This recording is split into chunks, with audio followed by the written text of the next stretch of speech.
ဟင်္ဒရာမြို့နယ်အင်ကရန်အုပ်စုအလကလက်ပံစုပေါ့နော်အဲ့เจ้าမှာလေတန်းပြဆရာမကနေပြီးတော့ကျောင်းအိမ်သားနိုင်ရမှာပေးနေတဲ့ရှင်သေးတွေကိုကျောင်းသားတွေကိုရှားနေရခိုင်းတာတဲ့နော်အဲ့ဒီကျောင်းကလေတန်းပြကျောင်းဆရာမနာမည်ဒေါ်မင်းမြတဲ့သူကဒီယောက်ျားလေးအိမ်သားရဲ့နိုင်ရမှာပေါ့နော်ရှင်နေပေးနေတာဒါဘယ်သူလောက်တာတော့ဘာညာဆိုမေးတော့ကြတော့လောက်တဲ့လူအဖေကထွက်မလာဘူးထွက်လဲထွက်မလာရှိသမျှကျောင်းသားတွေအကုန်လုံးရှားနေရမယ်ဆိုပြီးတော့သူကစေခိုင်းတာပေါ့နော်အဲ့မှာကျောင်းသားတွေကမလုပ်ချင်ဘူးတချို့မလုပ်ချင်ကြဘူးပေါ့နော်မလုပ်လဲမလုပ်ချင်တော့တုံးနဲ့နောက်ကနေထိုးပြီးတော့မလုပ်ရင်ရိုက်မယ်ဘာညာဆိုတော့ဒီကျောင်းသားအယောက်30ကျော်ပေါ့နော်အယောက်30ပတ်ဝန်းကျင်လို့ပြောရရှင်သူတို့တွေကလုပ်ခဲ့ရတာပေါ့နော်လုပ်ခဲ့ရပြီးတော့ဒီအကြောင်းအရာကိုလည်းအိမ်ကြရင်နဲ့မိဘတွေပြန်မပြောရဘူးလို့ဆရာမကတခါတည်းပြောလိုက်တယ်တဲ့ဒါပေမဲ့ကျောင်းသားတွေကမျက်နှာမကောင်းတော့အိမ်ရောက်တော့မိဘတွေကမေးလဲမေးရောအဲ့အကြောင်းကိုဒီကျောင်းသားမိဘတွေကသိတော့ပေါ့နော်သိတော့ဒီဆရာမကိုသွားပြီးတော့ပြောတာပေါ့နော်ဆရာမဒါဒီလိုကြီးကမဖြစ်တင်ဘူးပေါ့ကျမကြီးနဲ့လည်းမညီညွတ်ဘူးဘလို့ဖြစ်တာလို့ဆရာမကပြောတယ်တဲ့တိုင်ကြံတိုင်းလို့ပြောတယ်အဲ့နဲ့ကျောင်းဆရာမကြီးစီကိုဖုံးဆက်ပြီးတော့ကျောင်းသားမိဘတွေကနေလှမ်းပြီးတော့ပြောတယ်ပေါ့နော်ပြောတဲ့အခါမှာကျောင်းဆရာမကြီးကတနင်္လာနေ့ကျရင်တော့ဒီကိစ္စကိုညှိနှိုင်းပေးမယ်ပေါ့နော်ညှိနှိုင်းပေးမယ်လို့ပြောတယ်တဲ့တနင်္လာနေ့ကျရင်ဘလို့ဆက်ဖြစ်မလို့တော့မသိဘူးရှင်တကယ်လို့သူတို့ကျင်းတဲ့အထိမဖြစ်ဘူးလို့ဆိုရင်တော့အထက်ကိုထက်ပြီးတော့တက်တိုင်မယ်လို့သိရတယ်ရှင်နော်ကျွန်တော်အခုပြောချင်တာကတော့ဟင်္ဒရာကျောင်းဆရာမတယောက်ပေါ့ဗျာနော်အရာဝီတိုင်းဟင်္ဒရာအခြေခံပညာအလဲတန်းကျောင်းကကျောင်းဆရာမတယောက်ပေါ့ကျောင်းသားတွေကိုချိုင်းအဖြူဆုပ်တာပေါ့ဗျာနော်ဘာလို့လဲဆိုတော့အိမ်သားမှာတဲ့ရွှွနေပေးနေတယ်တဲ့ရွှွနေပေးနေတာဘာလို့လဲမေးတော့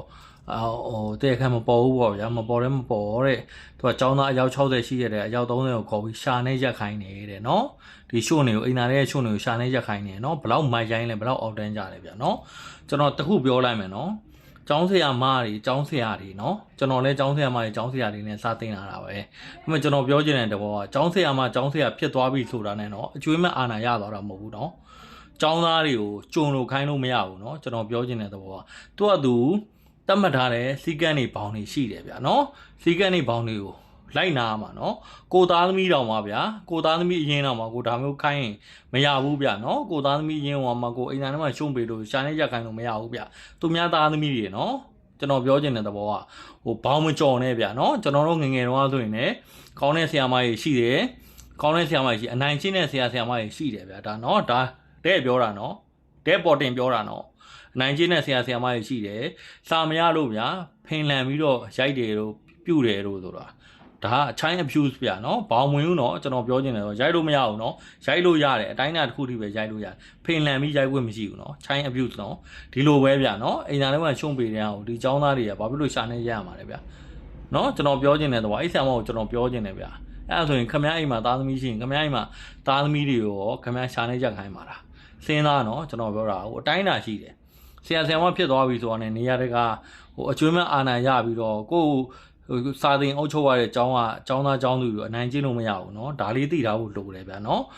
အရန်စီးတွေပေါင်းတွေကြော်လို့မရဘူးဗျာเนาะကျွန်တော်တို့ဓာတ်မီမှာတခုအကြောင်းအရာတခုဆို social media မှာအရင်ဆုံးတက်လာတာဗျာเนาะရင်ဆုံးတက်လာတဲ့အတွက်တည်းကကိုလှုပ်တဲ့လောက်ရက်ကိုစင်းသားဗျာเนาะဒါကိုတော့ကျွန်တော်ရှုံးကြတယ်ဒါတွေကိုပြုပြင်ရမယ်ဗျာเนาะပြုပြင်ရမယ်ထိရောက်တဲ့အရေးယူရမယ်ဗျာဒါကတော့ဟင်္ဒရာမြို့နယ်အင်ကရန်အုပ်စုလက်ပံစုအနောက်ကျောင်းကအလဲတန်းပြဆရာမတယောက်ကကျောင်းသားတွေကိုအိမ်သားနေရာမှာပေးချင်နေတဲ့ရွှွန်တွေကိုရှာနေရခိုင်းခဲ့တဲ့ဖြစ်စဉ်မှာဒီကိစ္စကိုကျောင်းသားမိဘတွေကလုံးဝအလျှော်မပေးပဲအရေးယူဖို့လှုံ့ဆော်နေတာကြောင့်ဆရာမတော်မြတ်မသွဲဟာကြောက်လန့်ပြီးထွက်ပြေးသွားပြီလို့သိရှိရပါတယ်